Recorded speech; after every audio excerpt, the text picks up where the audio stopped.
జిల్లా అధ్యక్షులు, శాసన మండలి సభ్యులు, ఆత్మీయ సోదరులు తాత మధు గారికి ధన్యవాదాలు. ప్రింట్ మరియు ఎలక్ట్రానిక్ మీడియా మిత్రులకు నమస్కారం. పట్టభద్రుల ఎన్నిక సాధారణ ఎన్నికలతో పోలిస్తే చాలా భిన్నంగా ఉంటుంది, చాలా ప్రత్యేకమైనటువంటిది. దానికి సమాజంలో ఎంతో ప్రాముఖ్యత కూడా ఉంది.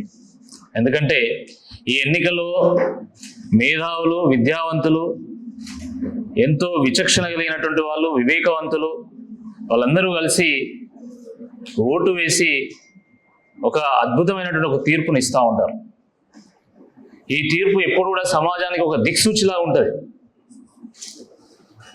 గత పట్టభద్రుల నియోజకవర్గ ఎన్నికల ఫలితాలను చూసినట్టయితే ఇంతకుముందు తాత మధు గారు చెప్పినట్టుగా ఒక చుక్క రామయ్య గారు, ఒక ప్రొఫెసర్ నాగేశ్వర్ గారు, ఒక రామచంద్రరావు గారు, ఒక ఎల్ఎస్ రాజు గారు, ఒక డాక్టర్ రాజేశ్వరరావు గారు, ఒక కపిలవాయి దిలీప్ కుమార్ గారు, డాక్టర్ పల్లా రాజేశ్వర రెడ్డి గారు, వాళ్ళు ఏ పార్టీకి సంబంధించినటువంటి వాళ్ళైనా కూడా మంచి విద్యావంతులను, మేధావులను, విజనరీస్ని, థింకర్స్ని, సమాజంలో సంక్షోభం ఏర్పడ్డప్పుడు ఆ సమాజానికి దారి చూపగలిగేటువంటి వాళ్ళను, ప్రజలకు ఆదర్శంగా నిలవగలిగేటువంటి వాళ్ళను ఇప్పుడు కూడా ఎన్నుకున్నారు. తప్పకుండా ఆ పరంపర కొనసాగించాల్సినటువంటి బాధ్యత విద్యావంతుల మీద ఉంటుంది. ఆ బాధ్యతను వాళ్ళు తప్పకుండా మంచిగా నిర్వర్తిస్తారని చెప్పి మాకు నమ్మకం ఉంది.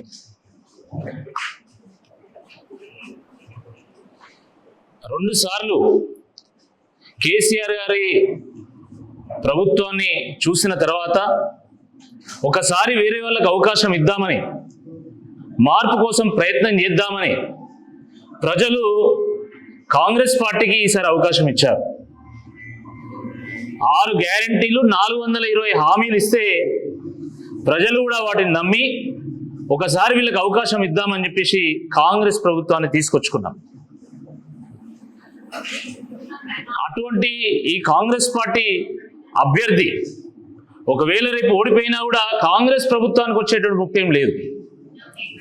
కానీ బీఆర్ఎస్ అభ్యర్థిగా నన్ను గెలిపిస్తే విద్యావంతుల పక్షాన, ప్రజల పక్షాన, నిరుద్యోగుల పక్షాన, తెలంగాణ సబ్బండ వర్గాల పక్షాన ఒకరిని ప్రశ్నించడానికి, పోరాటం చేయడానికి మండలికి పంపించినట్టు అవుతుంది. ప్రభుత్వాన్ని ప్రశ్నించేటోడు కావాలన్నా లేదా ప్రభుత్వాన్ని ప్రశంసించేటోడు కావాలన్నా ఈరోజు తీర్చుకోవాల్సినటువంటి అవసరం ఉంది.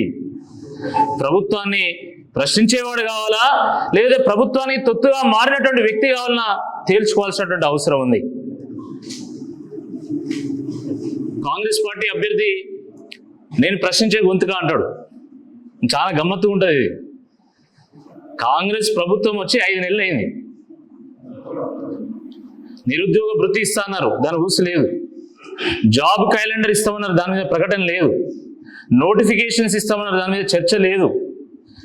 మెగా డిఎస్సి అని 50,000 పోస్టులు రిలీజ్ చేస్తామన్నారు, దాని మీద ఎవరు మాట్లాడరు. దాని గురించి ఒక్క ప్రశ్న వేయలే ఈ అభ్యర్థి. జీవో నెంబర్ 46ను రద్దు చేస్తామని చెప్పారు, దాని గురించి మాట్లాడరు. ఉద్యోగస్తులకు డిఏ ఇస్తామన్నారు, పిఆర్సీ ఇస్తామన్నారు, దాని గురించి మాట్లాడారు, దాని గురించి ప్రశ్నించారు. మరి అది ప్రశ్నించే గొంతు ఎట్లయితుంది అని చెప్పి మేము ప్రశ్నిస్తున్నాం. ఈరోజు నిరుద్యోగులకు న్యాయం జరగాలంటే, నిరుద్యోగ వృత్తి రావాలంటే, జాబ్ క్యాలెండర్ రావాలంటే, నోటిఫికేషన్స్ రావాలంటే అది కేవలం బీఆర్ఎస్ అభ్యర్థి గెలిస్తే మాత్రమే సాధ్యమవుతుంది. ఎందుకంటే మేము మాత్రమే ప్రశ్నించగలుగుతాం, మేము మాత్రమే పోరాటం చేయగలుగుతాం, మేము మాత్రమే ప్రభుత్వం మెడలు వంచి ప్రజలకు న్యాయం చేయగలుగుతాం. కాంగ్రెస్ పార్టీ అభ్యర్థి ప్రశ్నించలేడు. ఈరోజు కాంగ్రెస్ పార్టీ అభ్యర్థి పరిస్థితి ఏంటంటే, కాంగ్రెస్ పార్టీ ఎమ్మెల్యేల గలవల పంటి ఆయన నిల్చొని పాపం అపాయింట్మెంట్ కోసం వేడి చేస్తా ఉన్నారు. ఇది వాస్తవ పరిస్థితి. చాలా మంది ఎమ్మెల్యేలు టూర్లకు వేయలు, వాళ్ళకి సంబంధం లేదన్నట్టుగా వివరిస్తా ఉన్నారు. ఎవరికి ఇష్టం లేదు ఎన్నిక, వాళ్ళకి పని కట్టుకొని 1-2 మీడియా ఛానళ్ళు, 1-2 పత్రికలు మా పార్టీలో ఏదో జరిగినట్టుగా రాస్తా ఉన్నారు. నేను మీడియాతోనే మంచి సంబంధాలు కలిగినటువంటి వ్యక్తిగా, మీతో పాటు ఒక 10 ఏళ్ళు ప్రయాణం చేసినటువంటి వ్యక్తిగా నేను మీ అందరిని నేను కోరుతున్నా, దయచేసి వాస్తవాన్ని మీరు విశ్లేషించండి.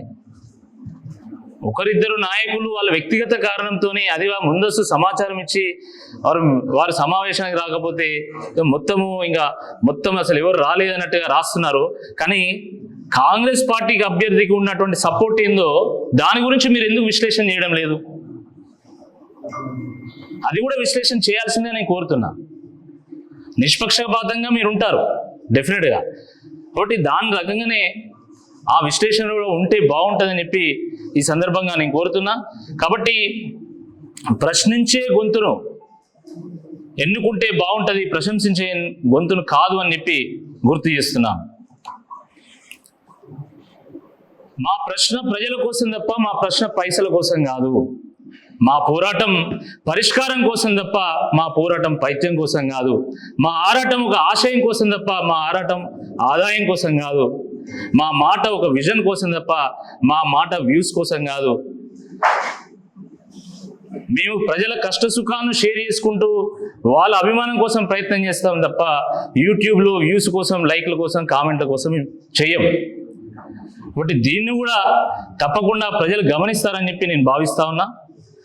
మరీ ముఖ్యంగా కాంగ్రెస్ పార్టీ అభ్యర్థి ఇటీవల కాలంలో రైతుల మీద చేసినటువంటి వ్యాఖ్య మీ అందరి దృష్టిలో ఉండుంటుంది.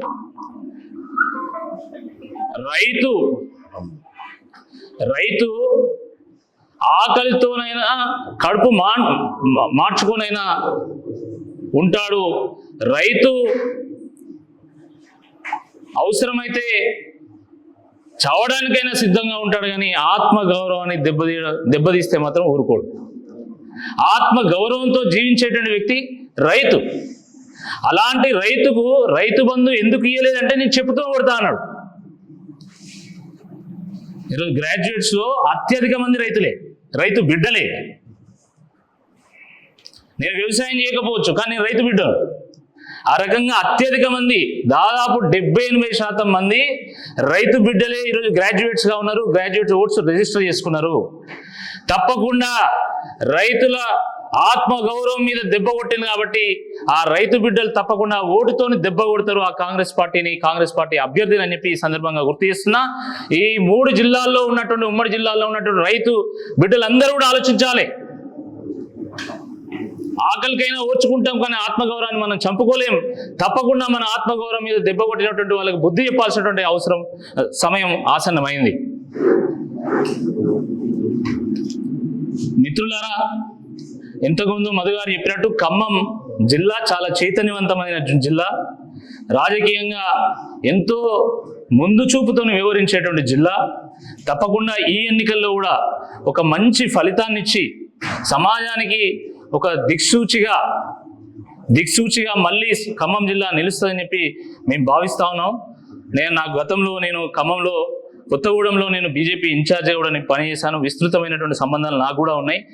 మా పార్టీ కూడా చాలా బలమైనటువంటి పార్టీ, బలం కలిగినటువంటి ఒక పార్టీ.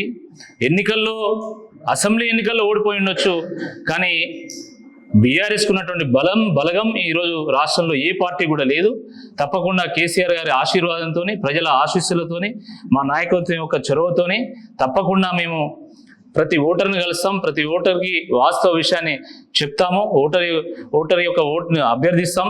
తప్పకుండా మళ్ళీ 5వ వరుసగా ఈ గులాబీ జెండాను ఈ గడ్డ మీద ఎగిరేస్తామని చెప్పి నేను తెలియజేస్తూ, మీ అందరి యొక్క ఆశీస్సులు ఉండాలి, మీ అందరి కూడా బెస్ట్ విషెస్ ఉండాలి. తప్పకుండా నేను ఎన్నిక కాకముందు ఏ విధంగా నేను మీ అందరితో కలిసి ఉన్నానో, ప్రజలతో కలిసి ఉన్నానో, ఆ రకంగానే నేను కలిసి ఉంటా. నేను కేవలం ప్రశ్నతో నేను ఆపలేదు. ఎప్పుడు కూడా పరిష్కారం చూపినా, ప్రజాసేవలో ఉన్నా అదే నేను కొనసాగిస్తా. ఎన్నిక అయిన తర్వాత కూడా గ్రాడ్యుయేట్స్ అందరూ కూడా గల్లా ఎగిరేసుకొని ఈయన మా ఎమ్మెల్సీ అని చెప్పుకునేలాగా వ్యవహరిస్తా తప్ప వాళ్ళ గౌరవం తగ్గించే విధంగా నేను వ్యవహరించరు, వాళ్ళ తలదించుకునే విధంగా నేను వ్యవహరించను. కాబట్టి ఇవన్నీ కూడా దృష్టిలో ఉంచుకొని మరి 27న జరగబోయేటువంటి ఎన్నికలో సీరియల్ నెంబర్ 3లో నా పేరు ఉంటుంది, ఏనుగుల రాకేష్ రెడ్డి అని.